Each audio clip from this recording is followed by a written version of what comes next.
저희가 함께 나눌 말씀은 누가복음 6장에 있는 말씀을 함께 보도록 하겠습니다. 누가복음 6장 20절에서 26절까지의 말씀을 함께 보도록 하겠습니다.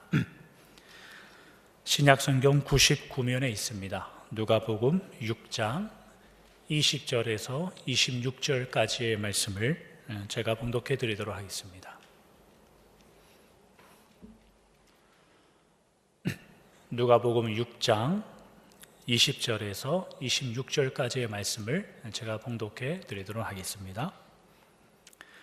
예수께서 눈을 들어 제자들을 보시고 이르시되 너희 가난한 자는 복이 있나니 하나님의 나라가 너희 것이며 지금 줄인 자는 복이 있나니 너희가 배부름을 얻을 것이며 지금 우는 자는 복이 있나니 너희가 웃을 것이며 인자로 말미암아 사람들이 너희를 미워하며 멀리하고 욕하고 너희 이름을 악하다 하여 버릴 때에는 너희에게 복이 있도다.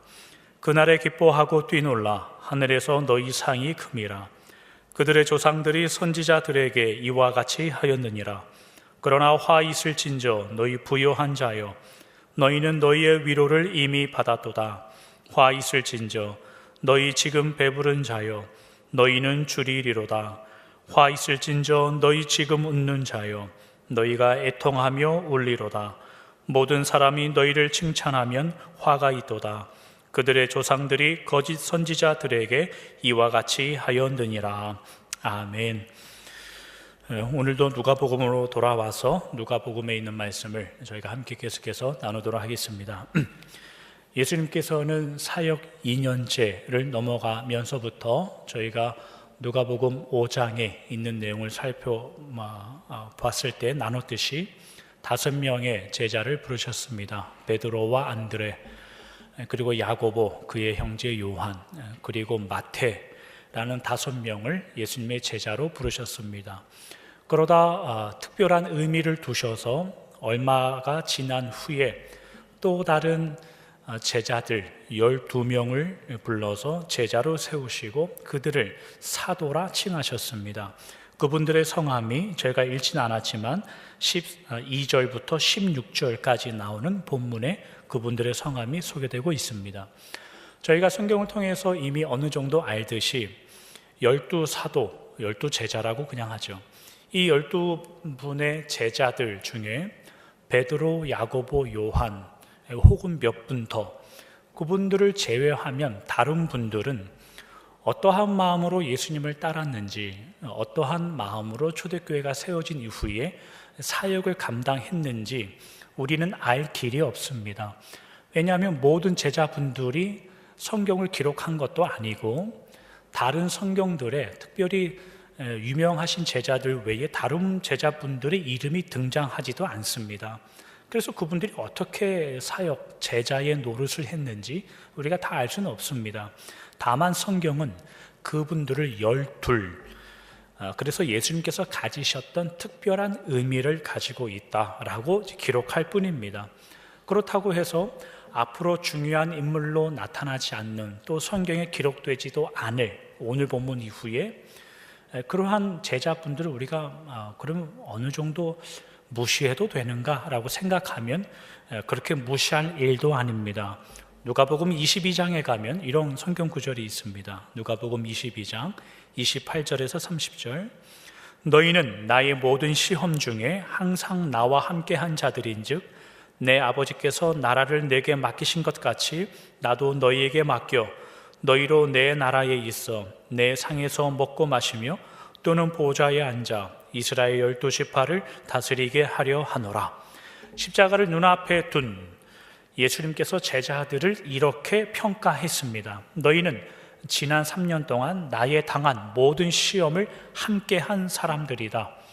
하나님 아버지께서 나에게 이 나라를 맡기신 것 같이 나도 너희들에게 이 나라를 다스리고 12보좌에 앉아 나와 함께 이 나라를 다스릴 것이다 라고 설명하십니다. 비록 이 12명의 제자가 예수님께서 그동안 가르치셨던 그 하나님 나라와 십자가의 의미에 대해서 실력 있게 평가하고 이해하지는 못했지만 그래도 12사도라는 의미는 성경에서 아주 상당한 의미를 가지고 등장하는 겁니다. 어쨌거나 이런 중요한 의미를 가진 12명의 제자들, 사도들을 선택한 이후에 예수님께서는 그 제자들을 향하여 오늘 본문 20절에 기록한 바와 같이 특별한 가르침을 이제부터 시작하십니다. 그 시작하시는 특별한 가르침이라는 그 내용은 가난한 자는 복이 있나니 하나님의 나라가 그들의 것이다 라는 내용으로 시작합니다. 이 내용은 우리가 마태복음을 읽으면 마태복음 5장에서 7장까지 나오는 심령이 가난한 자는 복이 있나니 천국이 그들의 것이다. 누가복음에는 심령이란 단어가 나오지 않습니다. 그냥 가난한 자들이라고 나오는데 산상수훈이라고 알고 있는 그 내용과 비슷한 내용이 누가복음 6장에 등장하는데 누가복음에는 오늘 저희가 읽었던 본문부터 6장의 마지막까지 이 하나님의 나라에 대한 내용이 등장하는 겁니다. 다만 가르치는 장소에 있어서 마태복음은 산상수훈, 산에서 가르쳤다라고 나오는 것이고 누가복음에는 17절에 보시면 산에서 내려와 평지에서 가르친다라고 해서 산과 평지의 차이는 있지만 중요한 내용도 아니고 그래도 궁금하시면 예배가 끝나고 찾아오시면 그 다름에 대해서 설명해 드리도록 하겠습니다. 어쨌거나 오늘 저희가 다룰 대목은 아니고 중요한 대목은 그 따르던 무리들 중에 예수님께서 특별히 12명의 제자, 사도들을 선택하신 이후에 처음 그들을 대상으로 가르치시는 그 내용이 하나님의 나라가 너희들의 것이다 라는 가르침, 그 의미가 무엇인가 라는 겁니다. 이 의미가 6장 마지막까지 계속 이어지고 있는데 그 중에 저희가 읽은 오늘의 본문 첫 번째 내용은 뭐냐면 20절부터 23절까지는 4번에 걸쳐서 복이 있나니 라는 가르침으로 이어지고 24절부터 26절까지는 화 있을진저 라고 하여서 4번의 화를 얻는 내용에 대해서 기록합니다. 앞에 언급한 4번의 복이 있나니 라는 것의 가르침은 가난, 주림, 우는 일, 그러한 내용을 소개하고 나중에 나오는 화 있을진저의 내용은 부요함, 배부른 이런 내용들로 나옵니다. 교회 다니면 배부르면 안 되는 겁니까? 배부르면 화를 받는 겁니까? 교회 다니면 모두 다 가난해야 되고 모두 다 배고파야 됩니까? 우리는 그렇게 성경을 읽지 않습니다. 그러면 가난하고 배고파야 그런 자들은 복이 있고 부요하고 배부르면 그런 자들은 화가 있다고 하는데 이런 말씀을 읽을 때 우리는 도대체 이게 뭐냐라는 이제 궁금증을 가집니다. 본문을 생각하기에 앞서 성경을 읽는 교회와 성도님들은 마땅히 이런 생각을 해야 됩니다. 왜 예수님께서는 이렇게 어렵고 복잡한 말씀을 가지고 제자들을 가르치시는가? 라는 질문을 하셔야 됩니다. 아주 큰 질문입니다. 우리가 기독교의 신앙을 생각할 때 여러분들은 한마디로 말하면 기독교 신앙은 뭡니까? 예수 믿고 천국 가는 겁니다. 틀린 말도 없고 맞는 이야기입니다. 예수님을 믿고 천국에 가는 것, 그게 기독교 신앙의 본질 중에 하나입니다. 그러나 예수님을 믿고 천국에 가는 것, 그것이 하나님께서 독생자 아들 예수 그리스도를 이 땅에 보내신 최종이고 아주 큰 목적이라면 차라리 십자가를 바로 지셨으면 아주 좋은 겁니다. 그러면 예수님께서 세상에 욕보이실 일도 없고 세상으로부터 비난받을 일도 없는 겁니다. 조롱받을 일도 없고 논쟁할 일도 없고 심지어 제자들의 배신을 당할 일도 없는 겁니다. 그냥 오셔서 십자가로 가셔서 매달려서 돌아가시고 그 일을 끝내버리면 그것을 믿으면 천국 가고 안 믿으면 지옥 간다. 이러면 기독교는 쉬워지는 겁니다. 교회 생활 이런 것은 아주 쉬워지는 겁니다. 그러나 저희가 앞으로 계속해서 예수님의 사역에 대한 이 의미를 따라가서 해명할 것이지만 예수님께서 마침내 십자가의 의미를 가르치는 것은 예수님의 사역 3년 차의 중반을 넘었을 때입니다. 그마저도 제자들, 특별히 베드로가 주는 그리스도시요 살아계신 하나님의 아들입니다. 이 고백을 들은 이후에나 예수님은 십자가의 의미에 대해서 가르쳐 주십니다. 그 전까지 예수님께서 하셨던 사역이라는 의미는 하나님의 나라와 천국을 가르쳐 주는 일입니다. 하나님의 나라와 천국의 가르침을 받아온 자들이 그렇다면 그 하나님의 나라 안에서 십자가는 무슨 일을 하는 것인가를 나중에 가르치는 겁니다. 무턱대고 십자가를 믿어라, 그러면 구원 얻는다, 그런 가르침은 예수님은 하신 적도 없고 성경에 등장하지도 않습니다. 뿐만 아니라 예수님께서 하나님 나라의, 마가복음 4장에 나오는 말씀인데, 하나님의 나라의 의미를 가르치실 때에도 일반적인 대중들에게는 비유가 아니면 절대로 가르치지 않으셨습니다. 그리고 제자들에게는 예수님께서 혼자 계실 때 제자들을 불러 그들에게 그 말씀에 대해서 해석해 주셨습니다. 그래서 들을 귀가 없고 볼 눈이 없는 자들에게는 하나님의 나라를 숨기셨습니다. 그리고 그 의미를 해명해 주지 않으셨습니다. 그렇다고 해서 제자들도 주님께서 그 말씀을 해석해 주시면, 요한복음 14장에 나오는 말씀입니다. 14장 26절, 제자들도 예수님께서 그 말씀을 혼자 계셨을 때 해석해 주시면 제자들이 바로 알아차렸느냐를 생각하면 제자들도 알아먹지 못했습니다. 다만 주님께서 부활하시고 승천하시고 성령님이 오셔야, 그 성령님의 은혜로 제자들은 그때서나 돼야 주님의 그 해석하심을 그때서야 생각나고 깨닫게 된다라는 것이 주님께서 제자들에게 설명해 주시는 내용입니다. 그러니 주님께서 그 많은 가르침들을 제자들에게 해석해 주셨다라고 할 때에는, 그 의미가 무엇인가라고 할 때에는 제자들이 예수님께서 주신 그 해석을 다 알아들었다로 성경이 기록하는 것이 아니라, 해석해 주셨음에도 불구하고 성령님이 나중에 오셔서 조명하시고 깨닫게 해 주셔야 하는 내용으로 남겨놓았다라는 내용입니다. 다시 말하면 예수님께서 제자들에게 주신 말씀의 해석이라는 의미는 나중에 성령 하나님이 오셔서 조명하심이 요구되는 또 다른 계시의 성격을 가진다라는 말입니다. 이것은 좀 어려운 개념이고 어려운 표현이니까 그냥 기억만 하시고 한번 듣고 넘어가시고 나중에 기회가 되면 좀 더 깊게 설명하도록 하죠. 그러니 세상 일반 사람들에게 예수님의 가르침이란 그냥 좋은 글이고 좋은 가르침입니다. 조금 더 생각이 있는 사람들은 윤리와 도덕적으로 좋은 말을 하신다, 예 수준이고, 예수님을 따랐던 제자들에게 예수님께서 하시는 말씀의 해석이라는 의미는 그분들이 앞으로 열매를 맺게 될 씨앗이 그 안에 심겨진다는 의미이고, 나중에 성령 하나님께서 임재하셔서 그들에게 담겨진 씨앗을 역사하시고 조명하심으로 자라나게 해 열매를 맺히는 이해, 이런 과정을 거치는 겁니다. 그것이 말씀과 성령과 하나님의 나라에 관계된 의미인데 나중에 기회가 되면 더 깊게 설명하도록 하죠. 이 의미는 오늘날 교회에도 굉장히 중요하게 동일하게 일어납니다. 무슨 의미냐면, 우리는 성경을 하나님의 말씀이다, 그렇게 이야기합니다. 맞지요? 성경은 하나님의 말씀입니다. 그런데 여러분들에게 성경이 하나님의 말씀이다, 그게 무슨 의미냐 물어보면 우리는 어떻게 대답해야 되는지 진지하게 고민을 해야 됩니다. 여러분들이 지금 손에 들고 있는 성경책은 사실은 하얀 건 종이이고 검은 건 글씨입니다. 거기에는 특별한 의미가 없습니다. 그냥 일반 책인 겁니다. 그 말씀, 예수님께서 대중에게 비유로 말씀하실 때에 비록 그들이 예수님의 말씀, 다시 말하면 하나님의 말씀을 듣고 있으면서도 그 말씀이 그들에겐 아무것도 아닌 것처럼 이 성경이라는 책은 아무것도 아닙니다.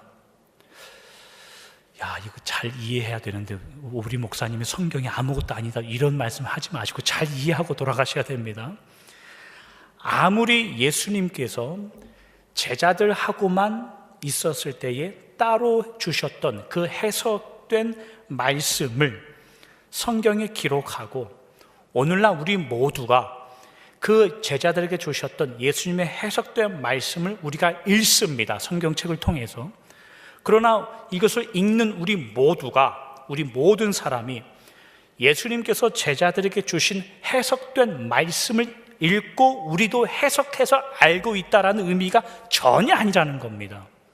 우리가 이 말씀을 읽을 때 하나님 성령님의 조명하심과 은혜를 받아 성령님이 이 말씀을 깨닫게 해주시는 일로 하나님은 성경을 우리에게 주신 겁니다. 제자들에게 해석해서 주셨지만 나중에 성령님이 오셔야 그걸 이해할 수 있는 것처럼 제자들이 해석된 말씀을 우리가 읽고 있지만 우리 스스로에게도 성령님이 오셔서 이해할 수 있도록 은혜를 주셔야 이해하는 겁니다. 지금부터 아주 중요한 내용입니다. 꼭 기억하시면 좋겠습니다. 이런 일이 주일에 설교를 듣는 여러분들에게도, 듣고 계신 여러분들에게도 동일하게 일어납니다. 말씀을 맡은 자들, 설교하는 목사들, 목회자들은 어떤 종류의 말씀을 가지고 있는 거냐면, 먼저는 예수님께서 성경 속에 일반 대중들에게 이해하지 못하는, 해석할 수 없는 일반 대중들에게 주신 말씀을 목회자는 읽습니다. 그 다음에 예수님께서 따로 계실 때에 제자들에게 해석해 주셨던 그 말씀이 성경에 기록되어 제자들에게 주신 해석된 구절들을 목회자가 읽는 겁니다. 그렇다고 하여서 그보다 더한 그 다음 제자들은 나중에 성령 하나님이 오셔서 예수님의 말씀을 깨달은, 그것을 이해하여 서신서를 써 우리에게 주신 그 말씀을 목회자들은 또 가지고 있습니다. 성경책에 그 안에 다 기록되어 있기 때문에 예수님의 은혜로 해석된 말씀, 제자들에게 주신 성령의 은혜로 해석된 말씀, 이 여러 종류의 해석된 말씀들이 성경책에 있는 것인데, 그럼 목회자들은 다 해석된 말씀이 있으니 이것을 읽을 때 저절로 이해가 될까요? 아무리 예수님께서 해석하시고 제자들이 해석해도 목회자들이 이걸 읽을 때 그냥 이해하지 못, 단 1%도 이해하지 못합니다. 단 한 구절도 이해하지 못합니다.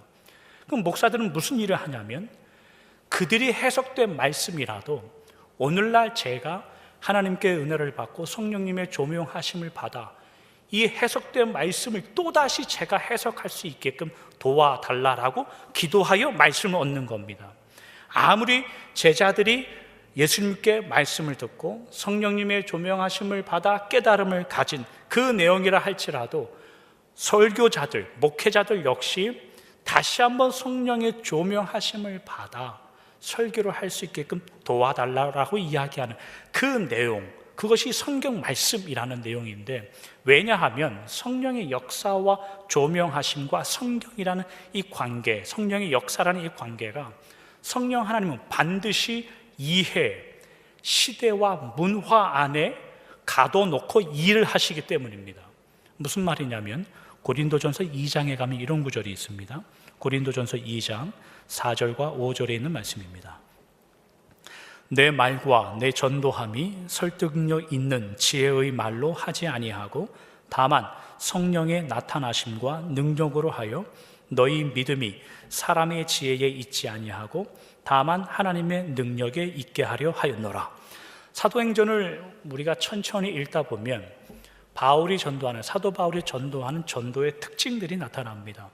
사도 바울은 복음을 증거할 때 방문하는 동네마다 전도하는 방법이 다 다릅니다. 십자가라는 본질은 같습니다. 그리고 말을 하여 전도하는 방법은 모두 다 같습니다. 그러나 듣는 사람이 누구인가에 따라서 그 십자가의 본질이라는 내용을 달리합니다. 그것이 화면에 있는 설득력 있는 지혜의 말로 하지 아니하였다라는 바울의 고백입니다.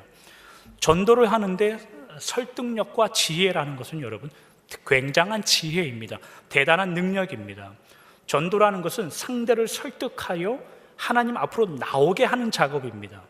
그런데 설득력으로 하지 않았다는 겁니다. 이 바울이 아무 말이나 막 했다라는 의미가 아니라, 바울은 전도하러 가는 곳마다 십자가라는 의미와 하나님 나라라는 의미에 대해서 성령 하나님의 능력, 성령님의 조명하심을 받아 전도를 했다라는 의미입니다. 만나는 사람들에 따라 필요한 하나님의 말씀, 성령의 조명하심을 받아 그들에게 필요한 말을 전달하여 구원을 증거했다는 말입니다. 오늘날의 설교자의 역할, 목사라는 자들의 역할이 아무리 성경 속에 제자들에게 예수님께서 해석하시고 조명된 말씀이라 할지라도 여전히 조명하심이 필요한 말씀을 성령님께 은혜를 구하여 받아 전하는 겁니다. 그러니 성도님들은, 교회는 목회자가 성령님의 조명하심을 받아 들은 말씀을 여러분들은 듣는 겁니다. 그럼 이제 굉장히 중요한 질문을 해보죠. 속으로 대답하시기 바랍니다. 그러면 목회자가 하나님 앞에 은혜를 구하여 깨달은 그 말씀을 교회에 나눌 때에, 그러면 성도님들, 여러분들은 아무것도 하지 않고 듣기만 해도 저절로 목회자가 성령의 조명하심을 받아 깨달은 말씀을 여러분들의 것으로 받게 되는 것일까요? 절대로 그런 일이 일어나지 않습니다.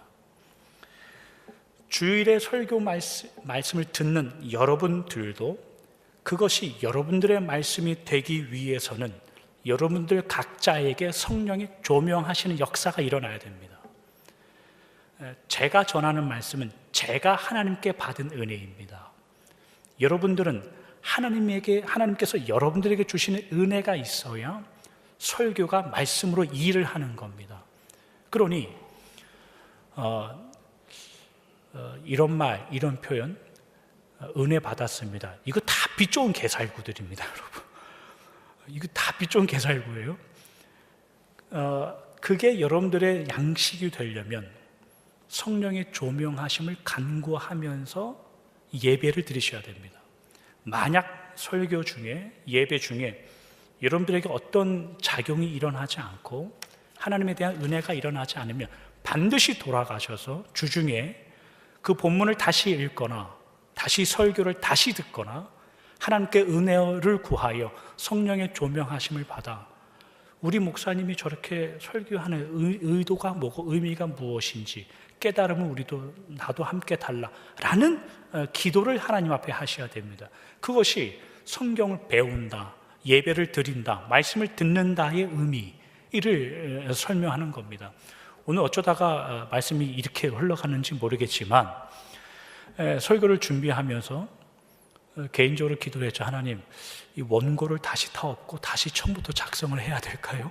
이렇게 마음을 갖다가 이건 역시 성령의 인도하심이라 생각하여 여러분들과 그냥 나누는 겁니다.